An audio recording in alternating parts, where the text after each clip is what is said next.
We're gonna do a song that you never heard before. The volume.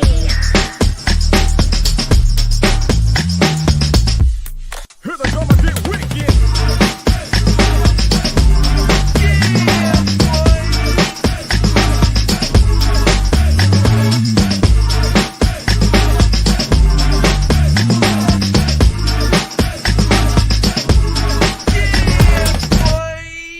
Here we go again. Charlie, My V. brother from another mother. What's good, boy? What's good with you, bro? It's funny, man. I just realized, I think I told you this, but I don't think you realize how much. Completely addicted to Etsy, bro. I know, bro. It's been like every day you sending me some picture of what you done bought. Oh my gosh, listen. So let me tell you about my Etsy, right? So I got this from Etsy. Yep, right? yep. I got this from Etsy. Uh-huh. Right. I got my Keep Your Heart 3 Stacks sign from Etsy that's in my office. And I'm looking at it, I didn't realize how much until I'm looking at my setup in the actual camera, bro. And I'm thinking, like, yeah, man, I'm on Etsy. I got about 10 things in my Etsy cart right now. While a lot of people are that way with Amazon, bro, Etsy is my thing, though, bro. Yeah. Bro, we didn't pod it all last week, bro. Yeah. Your boy was out here performing at state fairs and stuff, bro. Let's talk about it. Hey man, listen, it was super dope. I will say this was probably one of the better experiences for a couple of reasons. One, the Tuesday night show was a night show, which is super dope because typically my shows typically run between the 5:30 to 6:30 time slot, and this one happened to be at 7:30 when the sun is down, and they actually had to turn the lights on inside of the little dome.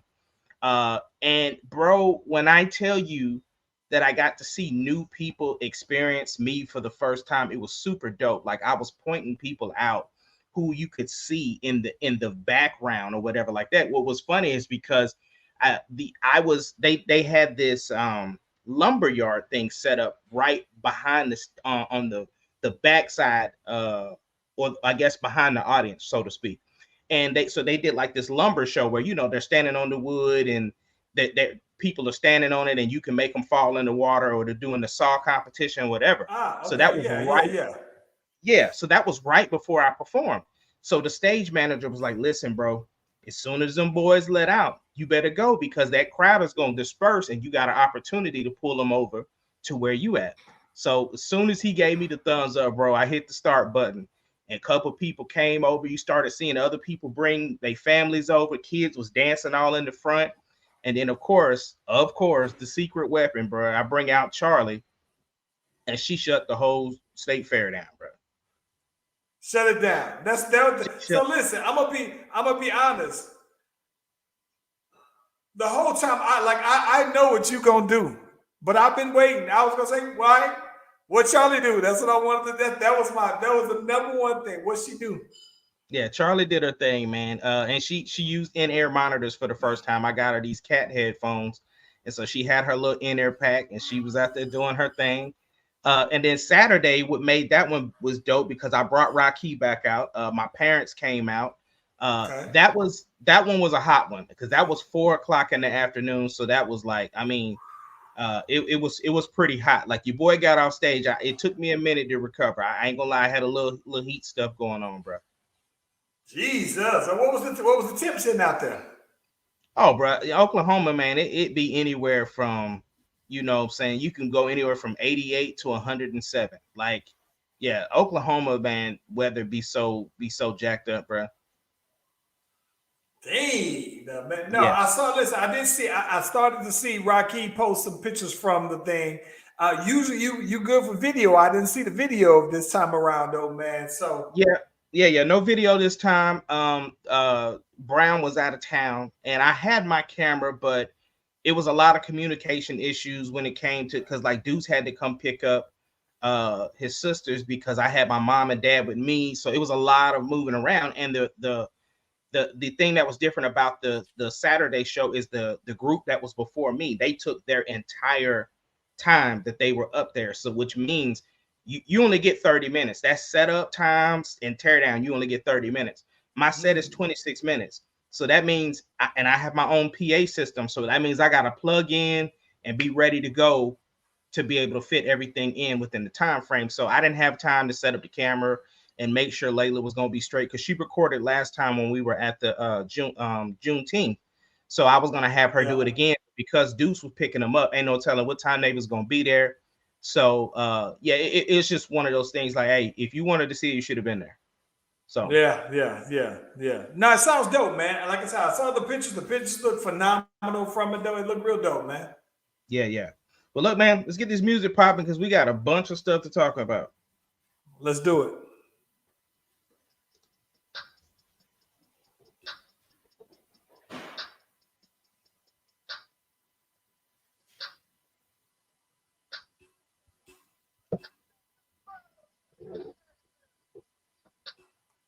By the way, I can barely hear the music.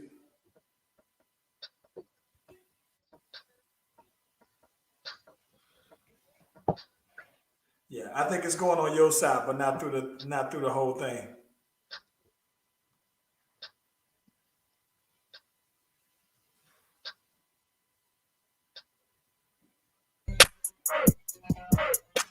The Slash Brothers Podcast, the greatest podcast of all time.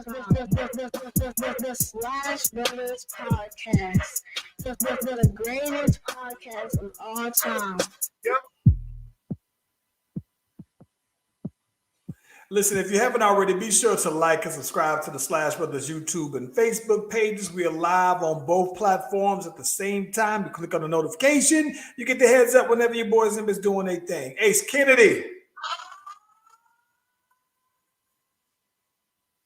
Let me ask you a question, though, bro. We can talk about this. We can knock this out early. What's up? Is your team's season already over, bro? No, my Longhorns is doing great, bro. Okay. Let me clarify. We're going to talk about that too. Some of your NFL team. My NFL team was their season was over before the season started, bro. I told you before it even started, it was over. Listen, I told y'all last year, and you can go back and check the tape. Until we get an offensive line, the Chicago Bears will not do anything. Now, here's the thing. I'm going to support my Bears win or lose. I'm not no fair weather fan. I'm always going to be down with the Chi-Town.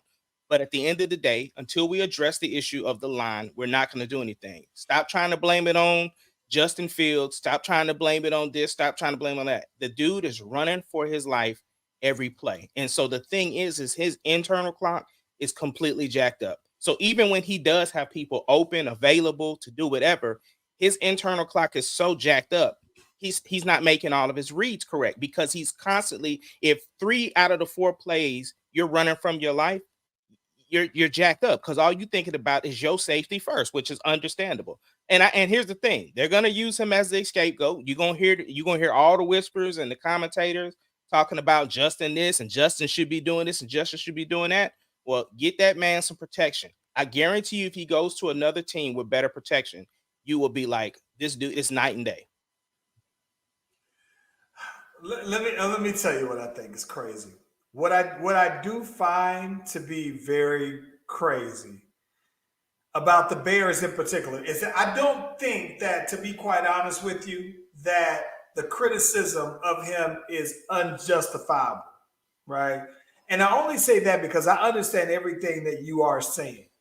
I think that I don't know. I don't know what the expectations were of him when he was in college. I mean, he had plenty of time, so he had this time to go through his progressions, his reads, whatever. And so now that he doesn't have that kind of time on him, I don't know what y'all are expecting. But I can tell you this, though, man. He doesn't look that different from Zach Wilson, bro. And Zach Wilson looks absolutely terrible to me. And the only excuse, and listen, the Jets issue was on Hard Knock, right? They had the plan to get Aaron Rodgers out there. And even on Hard Knock, they were talking about that. It revealed that their line was suspect. So now you got someone like Aaron Rodgers who's been in the league 15, 20 years, and he could get the ball up quickly. And now you bring in looking suspect. Well, I think that Justin Fields is very much the same way. The line looks suspect, so he looks suspect. But listen, his stats look terrible though, bro. And I don't know how long you give him, because you look at it like this. Okay, so what if the Bears, right?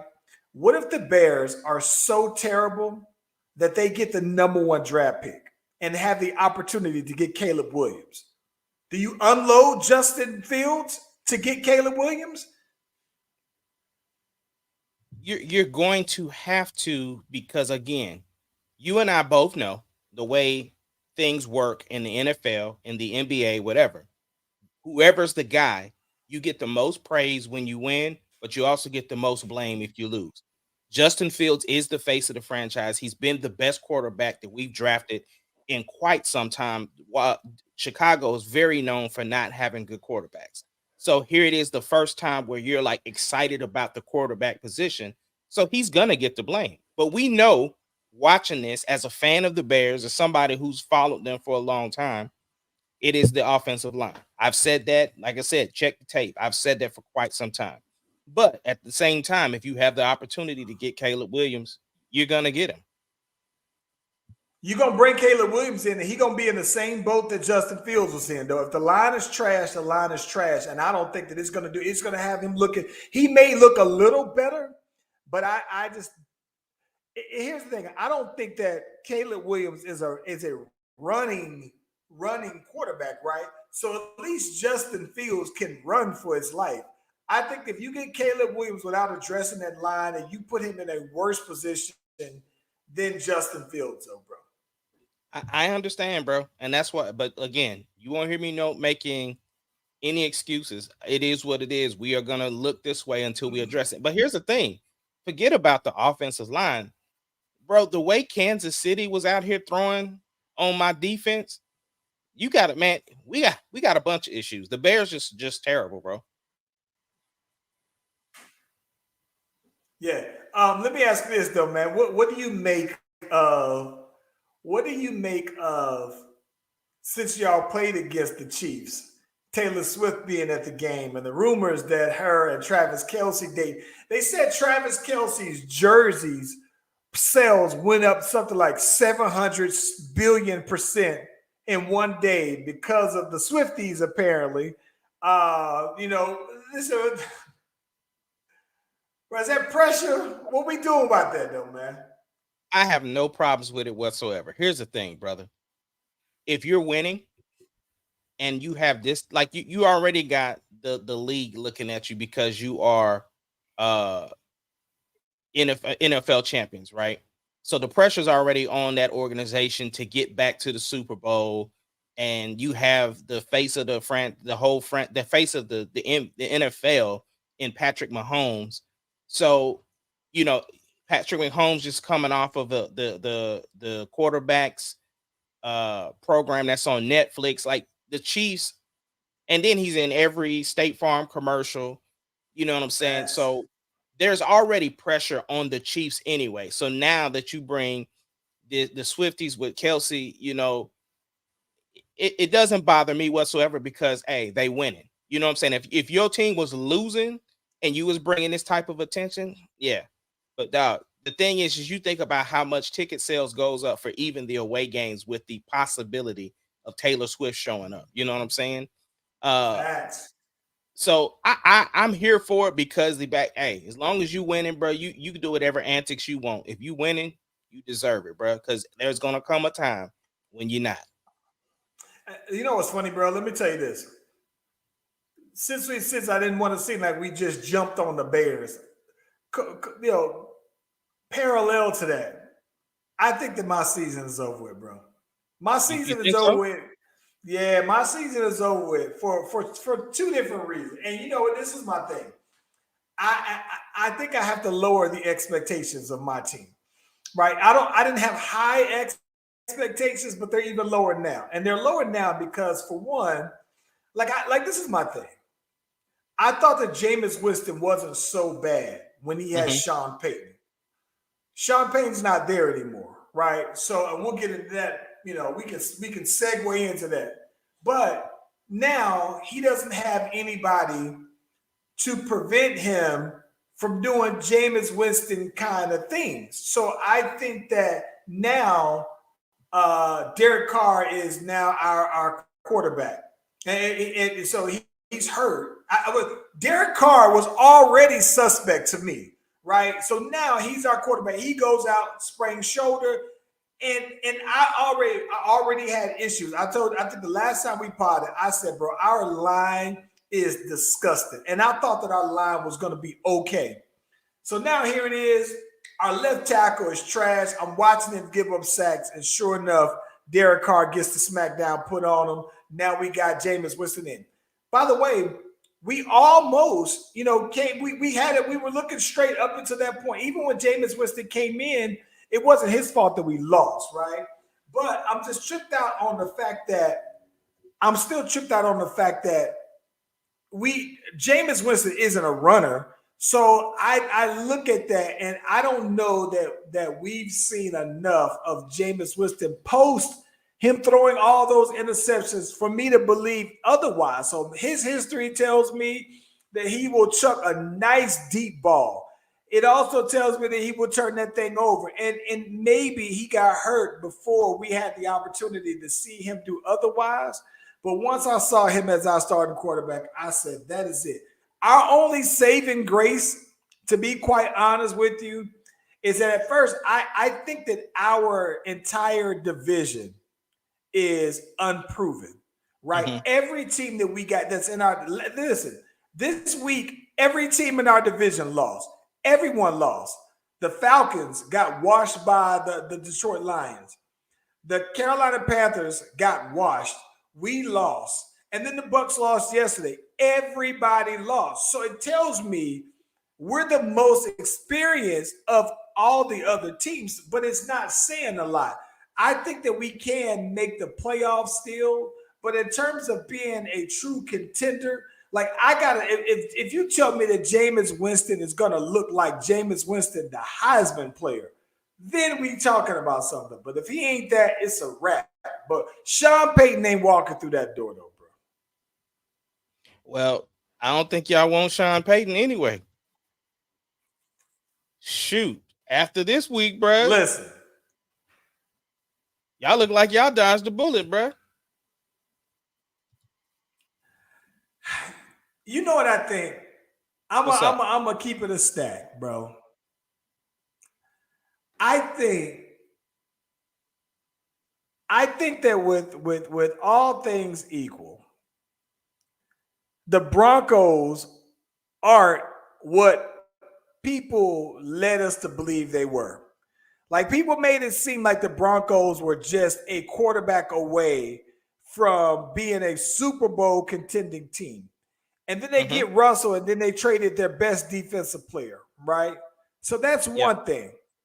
I think that the other thing too, though, man, is that if I'm Sean Payton, right, if you could redo it all over again and seeing how things are playing out now, do you still take the job? Like, let's say, you quit on the Saints, that's fine. But I think he could have waited another year because I fully expect I don't expect that the Chargers head coach is going to make it. He is not going to make it through the season.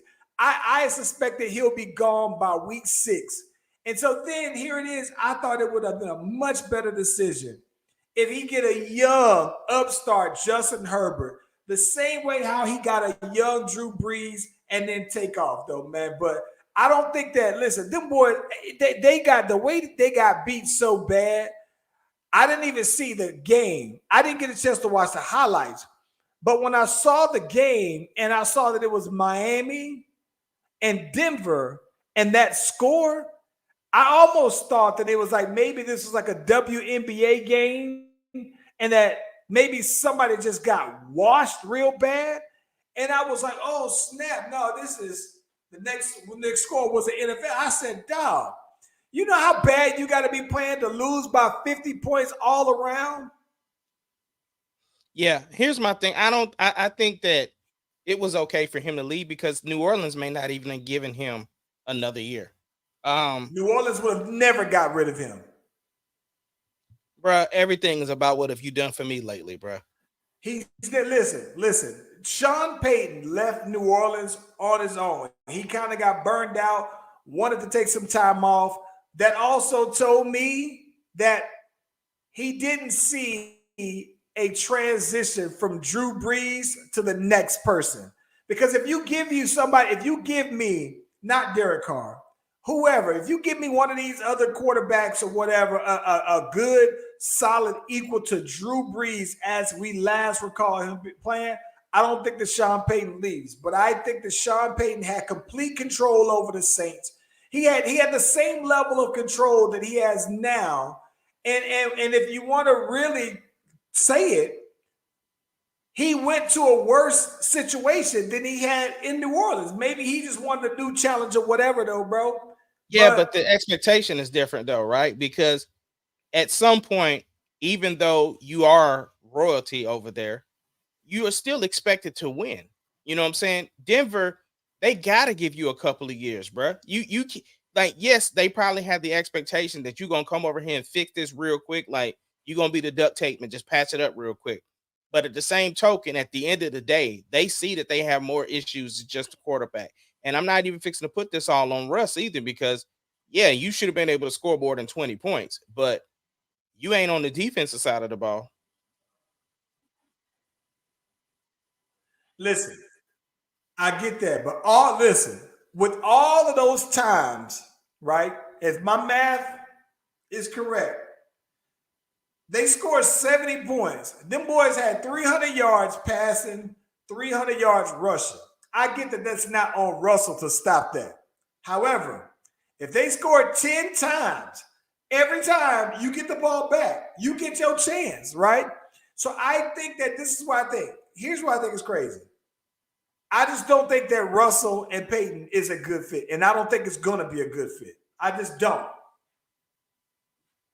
Well, we know how that's going to end up anyway. Russell Wilson's going to be out of there because, you know, and shoot, Denver might go into a situation where they want to tank to try to get that boy Caleb Williams. Listen, you know where Russ could go? Where? The Jets.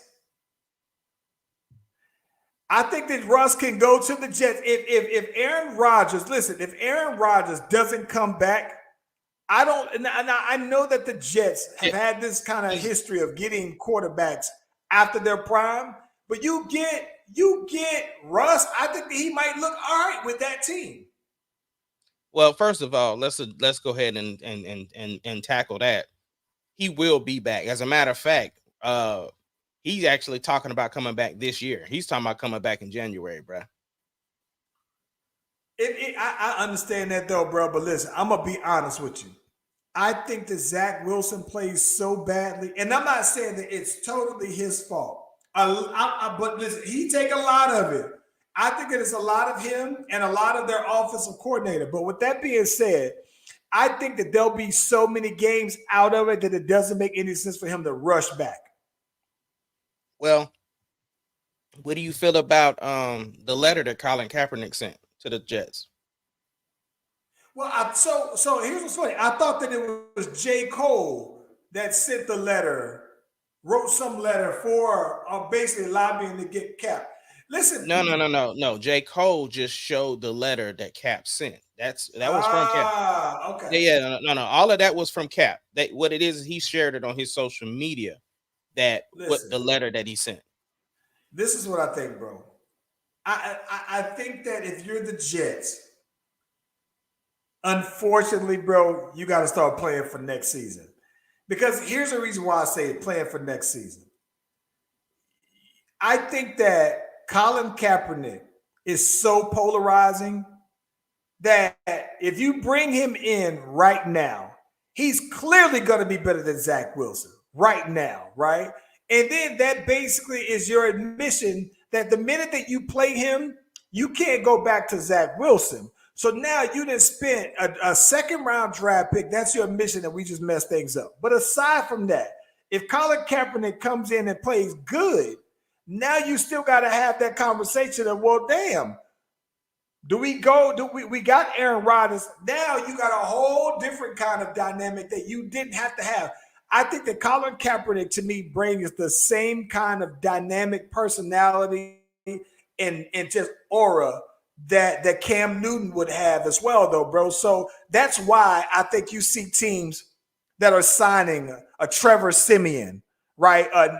Nathan Peterman. These are backup quarterbacks who are no threat to whoever you have as a starter because they're there. They know the plays. They know the system. That's it. Right. But I think I like the approach that Colin Kaepernick took. He didn't ask to come in and be the starting quarterback. He didn't ask to come in and be the backup quarterback. He asked to be placed on the practice squad to give them an opportunity to see a more physical running quarterback. And it's a low risk type of opportunity bringing him in. You already picked up Trevor Siemian. So what he was asking to do, like, listen, this is going to kill a bunch of birds with one stone. You know, you bring me in at low capacity. So then I get my opportunity to show that I'm still capable of being in the NFL system. You don't have the distraction of me being on the field. But if you do like what you see, and if I can provide something, he was bigging up Zach Wilson and doing, like, the letter was perfect, right? You know, from a PR standpoint, from a professional standpoint, and it wasn't throwing shade at anybody. He just asked for an opportunity coming in from the bottom and trying to work his way back on the NFL field.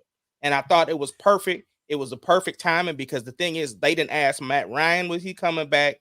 They didn't ask all these, they didn't probably hit up Tom Brady. Like, they're looking to salvage this season because of the fact you were on Hard Knocks. At the end of the day, you already got the spotlight on you. Bringing Colin Kaepernick back is not going to mess up that. Like, it's going to be the same level of scrutiny the rest of the season is going to give you anyway, because of the fact you brought Aaron Rodgers in, the destination he wanted to go to.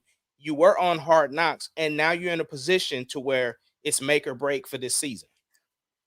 For that reason, though, bro, for exactly what you said, I'd rather see Colin Kaepernick go to the Baltimore Ravens, bro. But the Baltimore Ravens aren't calling Colin Kaepernick right now. So at the same time, if there's I understand, but think about this. So think about this. I agree with you. I agree with you 1,000%. But for the same reasons, as far as a fit Baltimore Ravens, right? Think but about he's it. not Lamar getting has that a long. opportunity. It doesn't matter. He's not getting it. Right. So what I'm saying is, we want to see this man in the NFL at any means possible. So the fact that he has he's coming in at a low risk, like, you're not paying him a bunch of money. There's no expectation that he's going to make it on the field. It's just another opportunity because nobody else is giving him that right now. And so the thing is, if somebody ends up seeing him on the practice squad or seeing footage that he is capable of still doing what he needs to do, he might get that next level opportunity somewhere else. And I think that's what his goal is, which is what he clearly stated in the letter. I didn't see the letter, but I can tell you, though, bro, that giving the level of scrutiny that went into him suing the league for collusion, and then the league basically paying him out, which to me says that there was an admission of guilt there, bro. I just don't know how he comes back. Everything that you said makes perfectly good sense. But I think that for that reason, listen, bro, you can't tell me that Trevor Siemian is a better quarterback right now than Colin Kaepernick. And listen, for that matter, right, who is y'all backup quarterback? Nobody knows. But I'm saying he's not better. You can't tell me he's not better than Cap. No, I don't, bro. So I don't know. I mean, listen, I agree. He at some level he's being blackballed. But at the end of the day, dog, the Jets got too many eyes on them right now not to even consider the possibility of having any and everybody capable and ready to come and give that program a jolt because of the fact that Aaron Rodgers is hurt. I'd love to see it. I would love to see it. But I think that New York media that everybody, I hate when people talk like the New York media is so like, oh, I don't know. But either way, though, man, like now, I would love to see it. I would absolutely love to see Cap back before it gets too late, though, bro. Yeah. But let's move on to college, bro. Of course, you know, the next big thing is has been Colorado, and they took their first loss against Oregon, actual anus whipping, should I say. They got Miami. I wouldn't say it was that bad. Well, hold on now. They lost by 50 and Dion them lost by 40. That's close. That's a pretty close. Listen, either way, I don't think that nobody expected Colorado to go undefeated, right? Nobody did. I fully expected that this would be the game this one and maybe the USC game are the games that I thought would be good barometers because I thought that they would lose both of these games back to back. But I also think that it will tell Dion and anybody two things: how bad Colorado was before Dion got there and how much further he has to catch up with everybody else. Because you're talking about when he plays against USC, Lincoln Riley has a Heisman Trophy winning quarterback, but not just that, a quarterback that he's personally coached for 2 straight years. This is year 3 under his system. And then not just that, though, this will be the second year that he's recruited all of Lincoln Riley's guys. These are guys that are there now are all of his guys. The dude out in the coach out in Oregon, same way. They have had top 5, top 10 recruiting classes. This is like his second year there. He's a cat that they got from Georgia as well. But this is his second year after him inheriting a team that has a bunch of 5-star recruits, but now these are his guys. So I appreciated that. Listen, they did everything that they were supposed to do. But I also appreciated Dion saying, hey, this is the time to get me. Get me now. Because when I have had my full year of recruiting and I got all of my guys hitting on all cylinders, then we're going to be seeing another story, though, bro. So okay, that's my take on that. Let me ask you this. So Keyshawn Johnson on Undisputed said that he heard that Oregon actually had some leverage because they got the inside scoop on Colorado. What you think about that?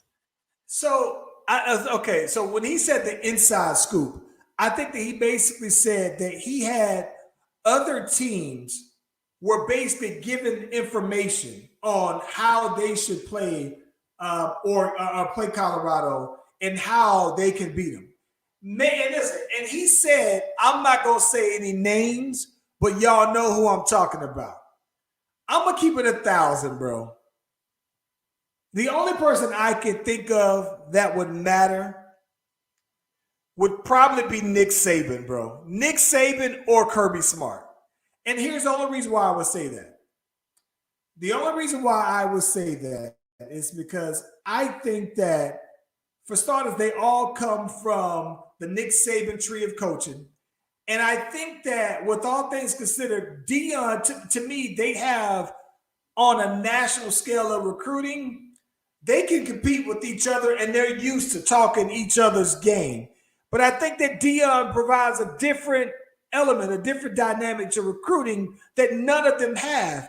And so I don't know that it's true that he didn't say who in particular, but I think it would be somebody like a Nick Saban or somebody from the Nick Saban tree of coaching who basically was giving them all of these tidbits to beat them. Now, with that being said, you still have to go out and win the game. Just because you get more help, you still got to take the test, right? Like you can get all the help from whoever you need. You still got to go through and do it. So I don't think that that's going to take away from it.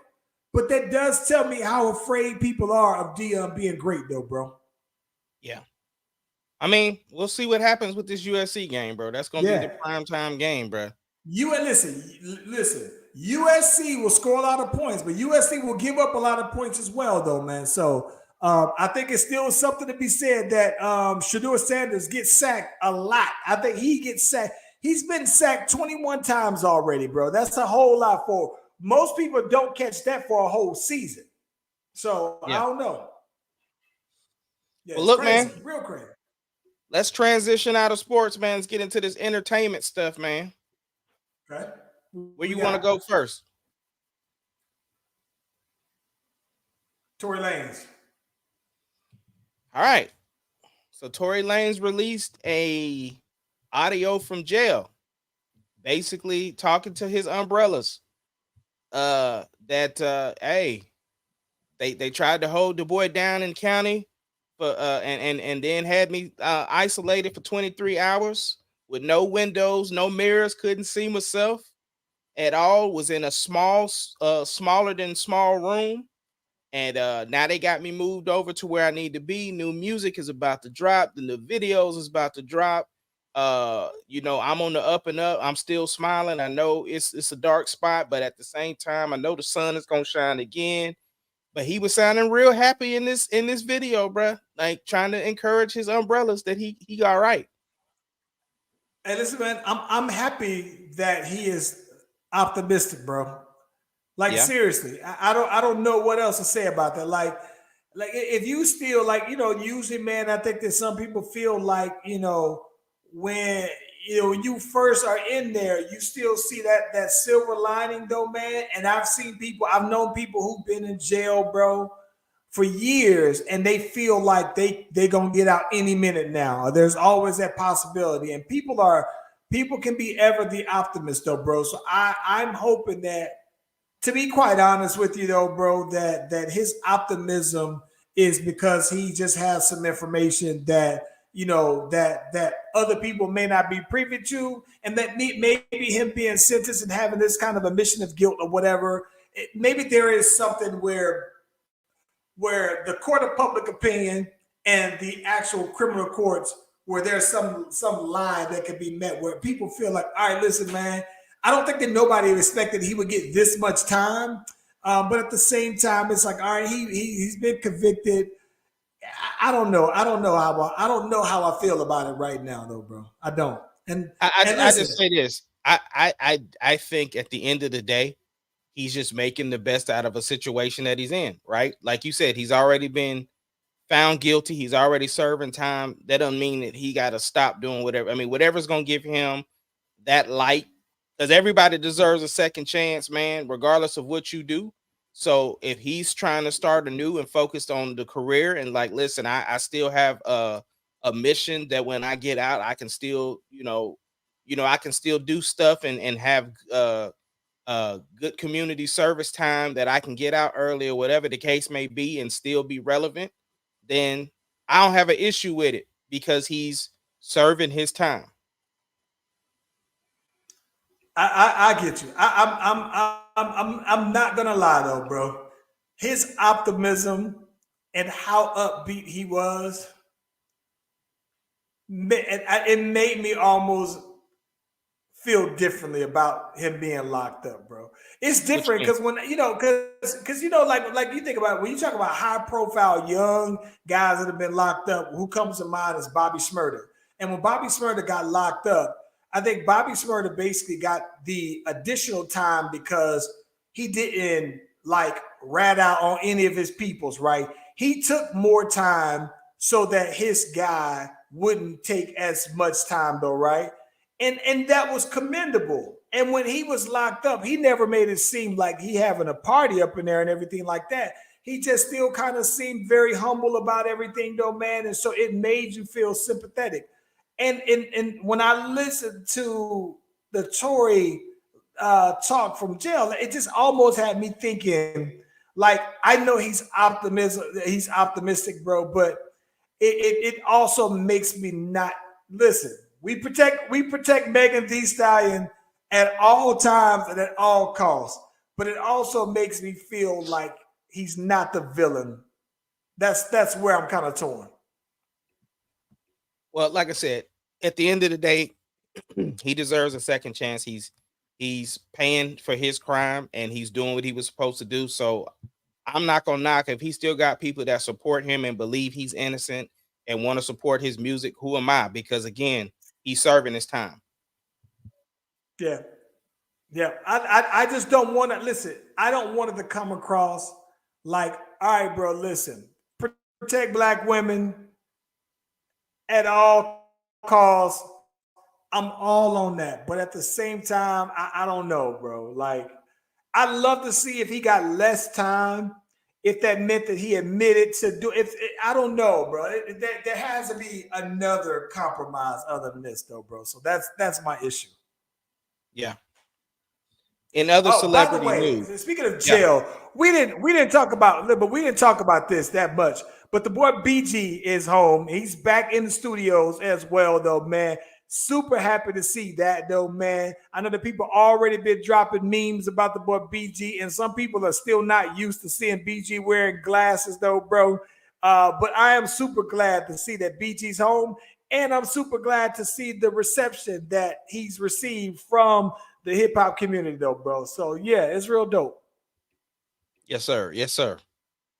Other celebrity news. There's been a bunch of people on the breakup scene, bro. We got and I'm just gonna name off the names and then we can kind of get into it. But Jeezy and Jeannie Mai on the divorce trail, Ariana Grande and her husband on the divorce trail, Iman Shumpert and Tiana Taylor on the divorce trail, and possibly the rumor is Papoose and Remy are on the divorce trail.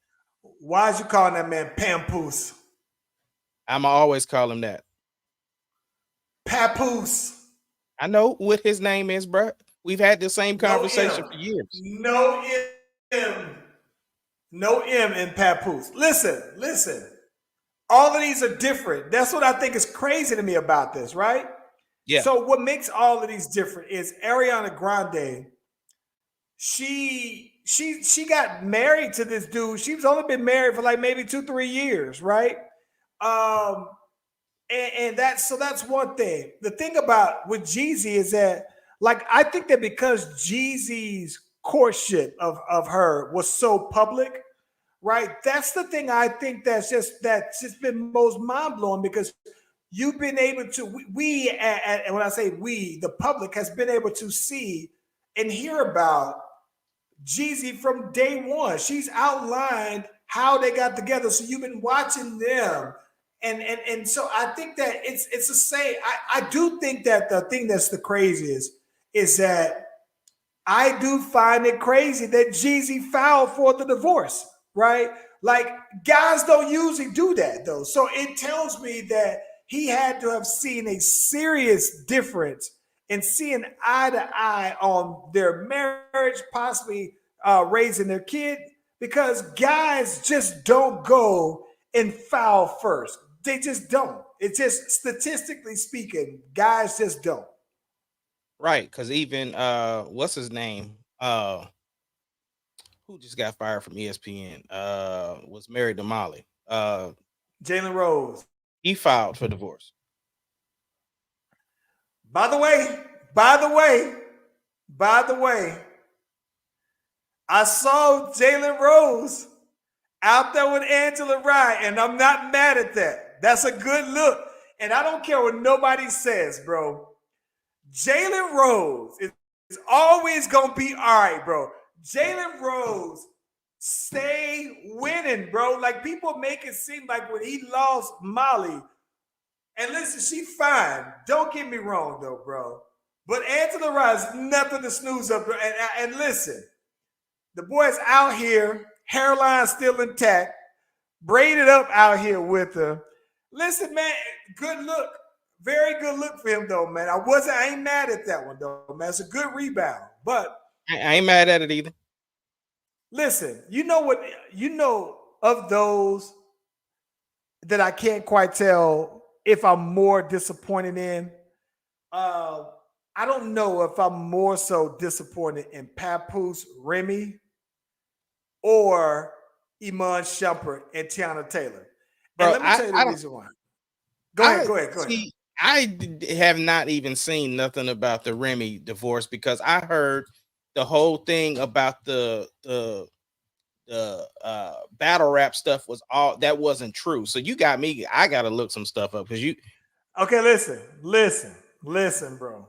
So the rumor is, and I hate to say the rumor is because it sounds like we're a couple of schoolgirls spilling the tea, but based off of the battle rap, right? Geechee Gotti, he is battling Easy the Block Captain on Remy Ma's in her battle league, basically, though, right? She has a series of pay-per-views and events that she puts on in battle rap. She's very heavily involved with the battle rap culture. So previously it was leaked out because there were some pictures of Easy the Block Captain and Remy Ma, just the two of them at dinner. Some people were basically saying, no, it could be that Remy's like managing him or whatever. But aside from that, there was this rumor that no, he was messing around with Remy, and the boy Papoose came and put the beats on him, right? So Geechee Gotti sums this all up in this battle and in this round, and Remy is standing there. And the bad part about this is that I'm gonna be honest, Remy is taking it, and she is taking it, and it just seems like, bro, if this was all untrue, she seemed completely unfazed, almost like, no, this is a part of battle rap. This is an angle in battle rap. But I've never seen Remy come out and say, no, that's a lie. I haven't seen her come out and confirm it. But from all, and the only reason why I'm leaning towards it is the fact that the battle rap community is a very small, battle rap fans are weirdos. And I'm a weirdo battle rap fan, so I can say that. But the battle rap community is also small enough to where it's so connected to where when people talk in battle rap, I don't think that there's like misinformation. Very rarely is something mentioned in battle rap where there's not truth behind it, some level of truth. And I've never heard Remy come out and say no. But aside from that, when they said Papoose put the beats on him and he didn't come out and say no, he didn't, then I'm almost inclined to believe the rumor then, right? Okay. So I'm gonna go on record and say, so I just looked some stuff up, and like I said, at this point, there is nothing confirming that there's a divorce headed that way. Nothing confirms the divorce. I'm just saying, right. I am inclined to say that I do not believe the rumor. I am going to believe Remy on this. And she, like you said, she addressed it as though this was battle rap. She was standing on the stage when the stuff was going down. And that's what I'm going to look. Do I think that there was some smoke? Yes. Do I think that they're getting a divorce? No. And do I think, because the thing is, there's pictures of her going to eat with somebody, whatever the case may be. So no, I'm just saying, I'm on record saying they not. So I don't think it's in the same category as the rest of these stories. I'm gonna listen. I'm hopeful. I haven't seen Remy come out and say anything at all. I have yet to see that at all. I haven't at all. And listen, I'm gonna be honest with you though, man. Like I don't know, bro. I don't know, man. I just think that it's a lot to unpack. And the thing that makes it look bad is that their relationship is almost publicly defined by the fact that Papoose held it down for 6 years that Remy was locked up. 6. And I think that they were like the new model of hip-hop love, rap love, where you see two MCs like that. It's just something that I don't think that you saw, and it lasted for as long. They got a kid. They got like they were one of my favorite like hip hop couples, right? Hip hop couples.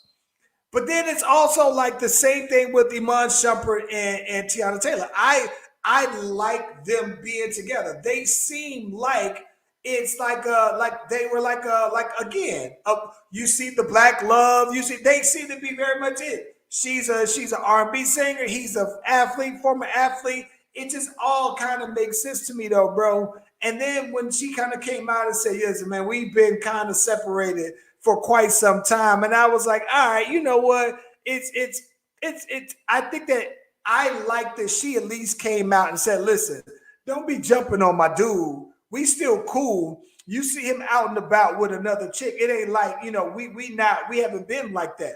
But I haven't seen Remy Ma come out and defend or say anything one way or the other, though, bro. So that's why I think that it's a little bit more heartbreaking to see, though, bro. But I don't know. But and then it's just all over these are happening all back to back to back to back to back, though, bro. Yeah, I mean, it just seems to be a season that it's a season. 2023 it seemed like it's been the year of hip hop breakups, bro.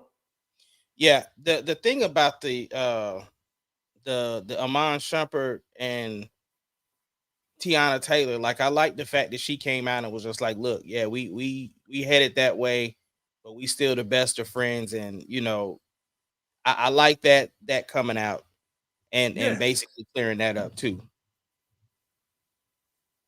Yeah. Listen, talk to me about this because I haven't seen all of the details on this. What is up with Drake and Charlamagne the God? Because they always seem to have something going on. So basically, Charlamagne the God just came out and said, so he dropped a new song. And he was just basically like, man, this is unlike Drake, man, to drop something on this date. And we, you know, people just now talking about it now. I think it's like a week later where people are picking bars out of it. And so, you know, Drake came out and was just like, look, Leonard, you always messing with me, bro. Like, you need to really move on. Like, Charlamagne just played it out like, look, it's playful banter. Like, it ain't nothing serious. Like, you know, ever since Drake sent me the bottles, me and Drake been cool. And, you know, I'm just saying, I didn't say the song was trash. He just said it's not for me, this particular song, but it's not Drake like for it to be this light in conversation. Because typically when he drops, there's always conversation about it. I mean, it's really light. It ain't no huge big thing, but of course, you know, the Breakfast Club is one of the biggest platforms there is. I mean, shoot, you know, Tyrese then, you know, basically resurfaced his career just off of that interview that he had with them. And supposedly, according to Tyrese, he said that there's another Breakfast Club interview that they not planning to air, which is another thing with the Breakfast Club. But all I'm saying is that, you know, it's the Breakfast Club, and between Joe Budden and Charlamagne the God, bro, it's easy to get your name sparked on out there if you have some sort of beef with anybody from those two particular platforms. Let me ask you a question though. Mm-hmm. Is Charlamagne the God lying though? Because listen, let's talk about this. Drake dropped a new song. I don't even know what it is. I've never even heard it before. Right? No, he's not lying. The question then is Drake super hit streak? Is it at jeopardy? Is he not falling off? But is it just not as automatic? No, it's just nobody probably particularly likes the song. Like here's the thing. According to you, the Drake album that sounded like the Beyonce album, you wasn't feeling. But then the next album came out and people are back liking it again. So Drake has the audacity to be the one to drop creative and whatever type of music he wants, because Drake is always going to come back, meaning that it doesn't even have to be a Drake song per se. It could be a Drake feature. Drake is always, he has his finger on the pulse. So no, it doesn't mean he's falling off. It just means there's a song.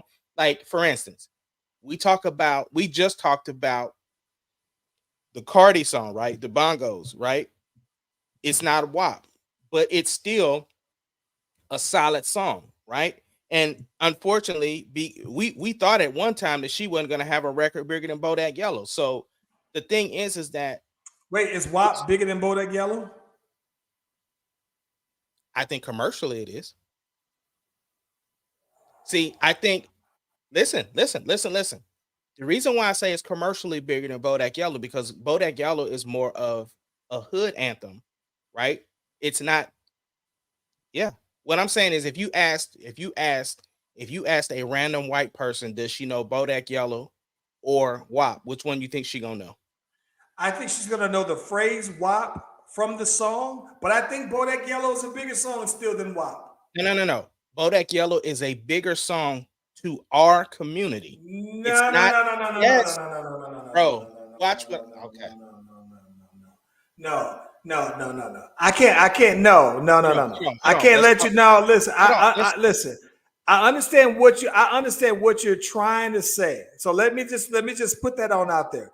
I understand the argument that you were trying to say, right?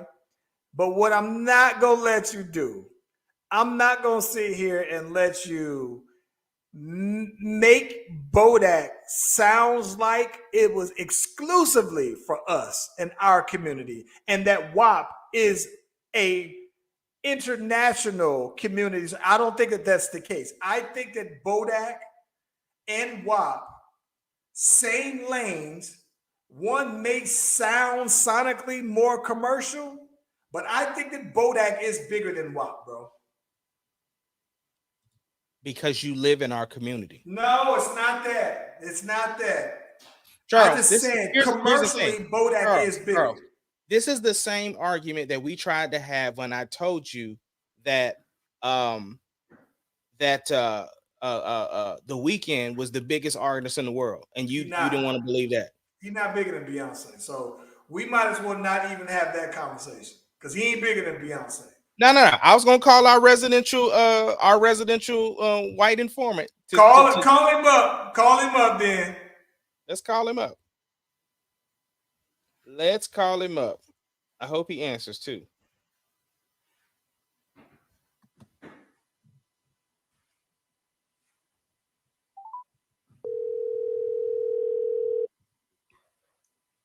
Now, I'm not going to expect for him to know the raps from either one of these songs. But he knows of it. Oh, yeah.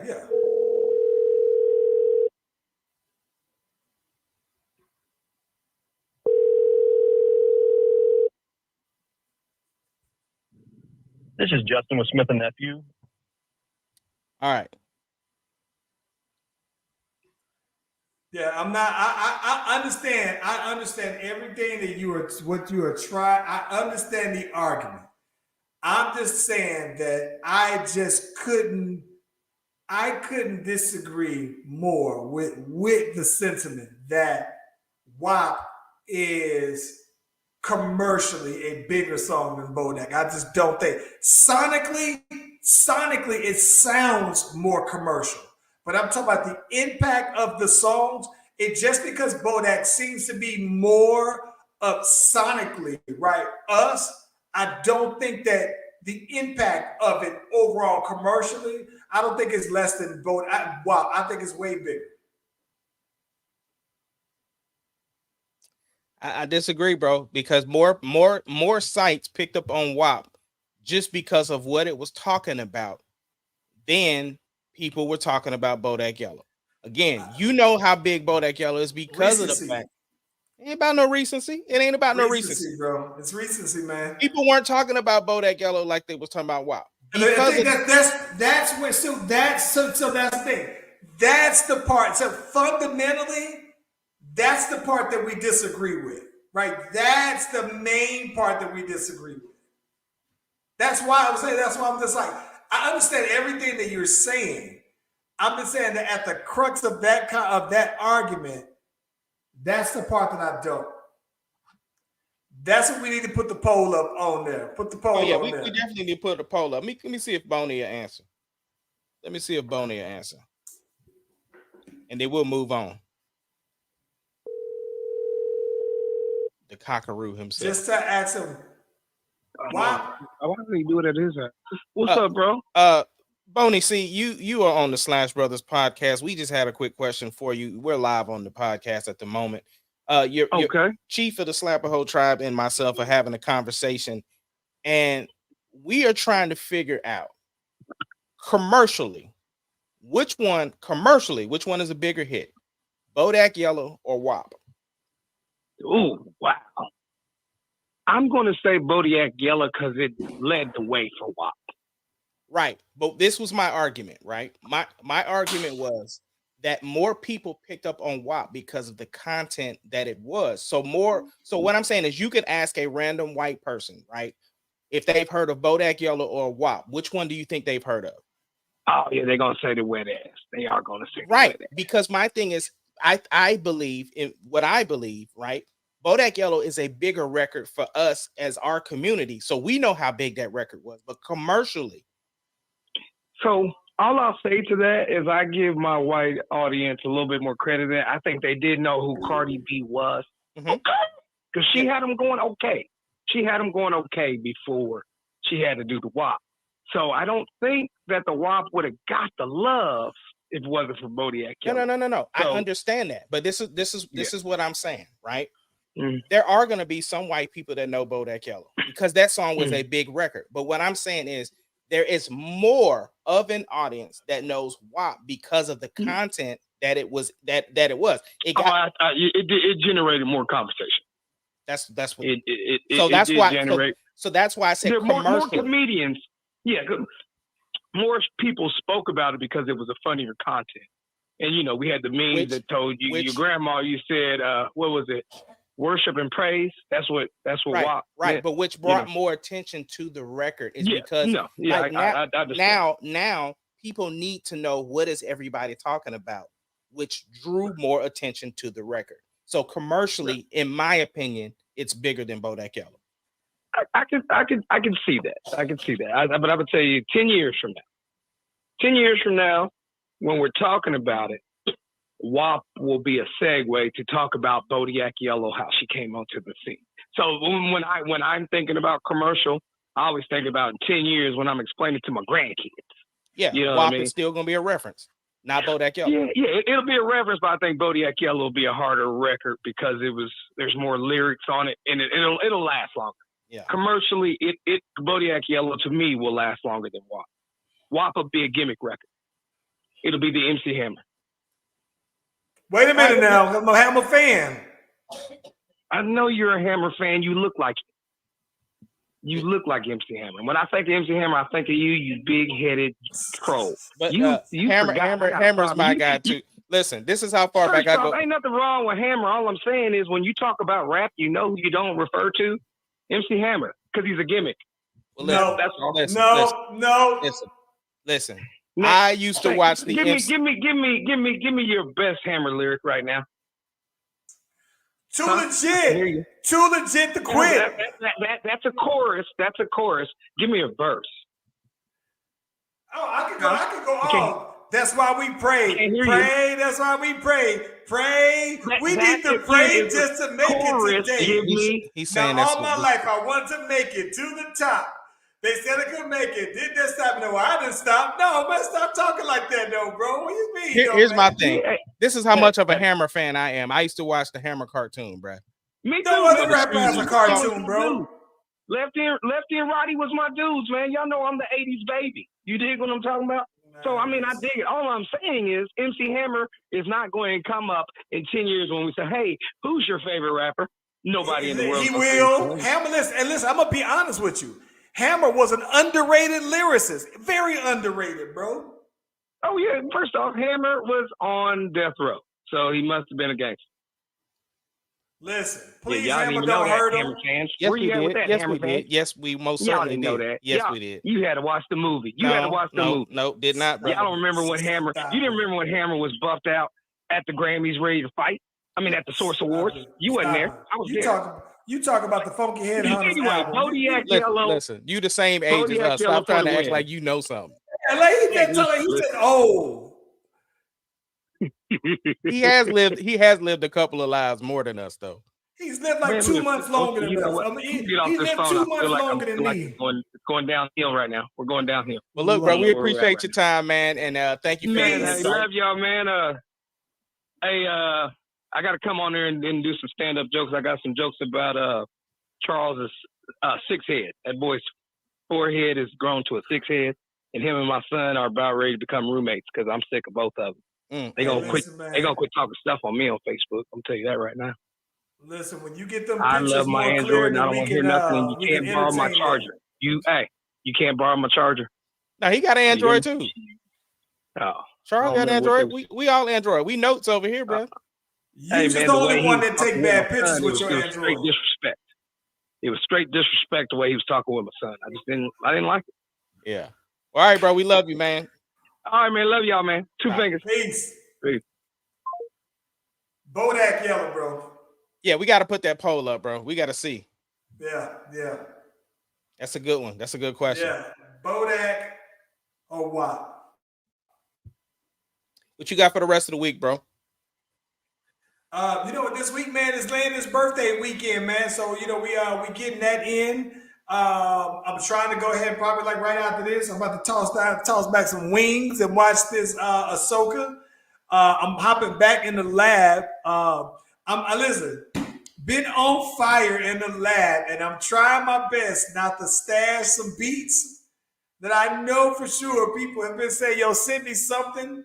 Yeah. When they I'm cranking them out and they flaming now, though, bro. So you got to catch me at the right time, because if not, I'm stashing them things because I'm in artist mode, but I'm kind of in EP mode as well. So yeah, ain't no telling, bro. Dog, I might just have to pop up on you, bro. I might just have to pop up on you. Pull up on there. Yo, real quick before we go, bro. Did you see the Tom Brady video? This boy here stroking that thing like he should be playing basketball. I did see that. Yeah. He is not human, bro. Yeah, I did see that though. I saw a video. I think if it's the same one, it's the one where he's out in like New York with his son, and his son out there out shooting his son though. Yeah. Out there mad in the mug though, bro. Because listen, Landon be low key mad at me if I'm out shooting him, and he's the shooter. So I know for sure if you Tom Brady's son, after you've been seeing him chuck this ball around, now you seeing him with this wet jumper, and that's your sport. Yeah, you got to be kind of mad at that. Yeah. What you got for the week, man? Bro, I got a funeral to attend later this week, and then other than that, there's a conference going on that I'm a part of on the weekend, and other than that, that's about it, man. That's gonna have my week kind of full right there. It's preparing for the funeral and then the conference. Okay. Yeah, man. Well, listen, on that note, bro, Slash Brothers, you want to take these people home? Let's get them out of here, bro. All right.